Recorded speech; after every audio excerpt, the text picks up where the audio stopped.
Alors bonjour tout le monde, ou bonsoir, hein, je sais pas, ça dépend, ça fait 3 jours que je suis sur la pinote. Mon nom est Antoine Audrey Desjardins. Rousseau et bienvenue à RDI Matin. André Bellavance, un des derniers députés du Bloc québécois, démissionne. Il y a maintenant presque autant de députés du Bloc qu'il y a de personnes qui mangent des oiseaux dans le métro. Hausse du nombre d'inscriptions dans les cégeps, baisse du nombre de papiers à rouler dans les DEP. Les glaçons qui ont servi au tout premier Ice Bucket Challenge sont maintenant en vente sur eBay. Dépêchez-vous, il fait soleil. Yves Bolduc, ministre de l'Éducation, juge qu'il y a trop de livres dans les écoles du Québec. Il aurait aussi affirmé qu'il y a trop de bouffe dans les restaurants et trop d'oxygène dans les pompes à asthme. Oh! Nouvelle de dernière minute, mon X-Lax vient de faire effet. Côté finances, la compagnie Burger King vient d'acheter la chaîne de restaurants Tim Hortons. J'ai hâte de dérouler le rebord de mon Whopper pour découvrir que j'ai gagné des doigts pleins de moutarde. Mauvaise nouvelle pour les utilisateurs de la e-smoke, puisque l'Organisation mondiale de la santé vient d'interdire le vapotage. Avant d'interdire le vapotage, il faudrait peut-être interdire l'utilisation du mot vapotage. Et en terminant, les funérailles du jeune Michael Brown ont eu lieu cette semaine. Hein, on se rappelle, ce jeune noir tué par un policier blanc à Ferguson, au Missouri.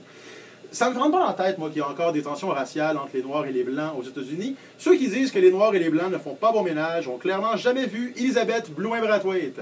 C'est ce qui conclut le bulletin d'information. Showbiz, Charles-Alex!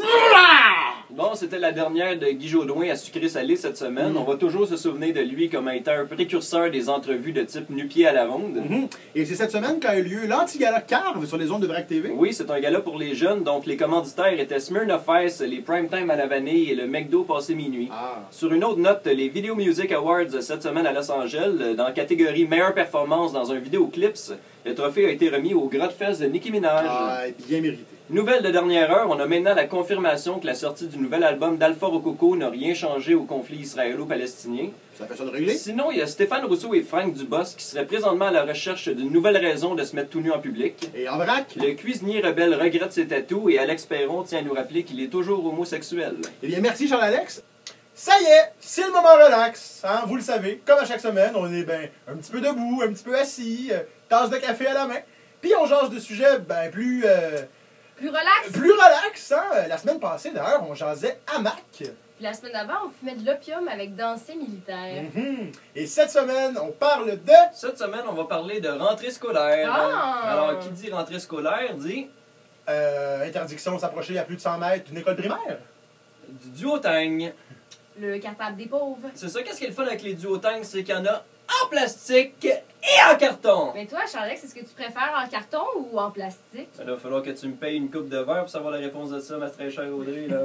Bon, écoutez, comme ma belle-mère disait toujours, hein, l'important dans les duotangs, c'est des pinoches en métal. Qu'est-ce qui nous amène au liquid paper? Alors, liquid paper, languette ou bien liquide carrément? Là? Écoutez, malheureusement, je t'arrête, c'est tout le temps qu'on a pour aujourd'hui. Donc, on veut vous remercier une fois de plus d'avoir été à l'écoute. Suivez-nous sur Facebook et Twitter. Et ceux qui m'envoient des photos de leurs Wizards, vous pouvez le faire via mon adresse Hotmail.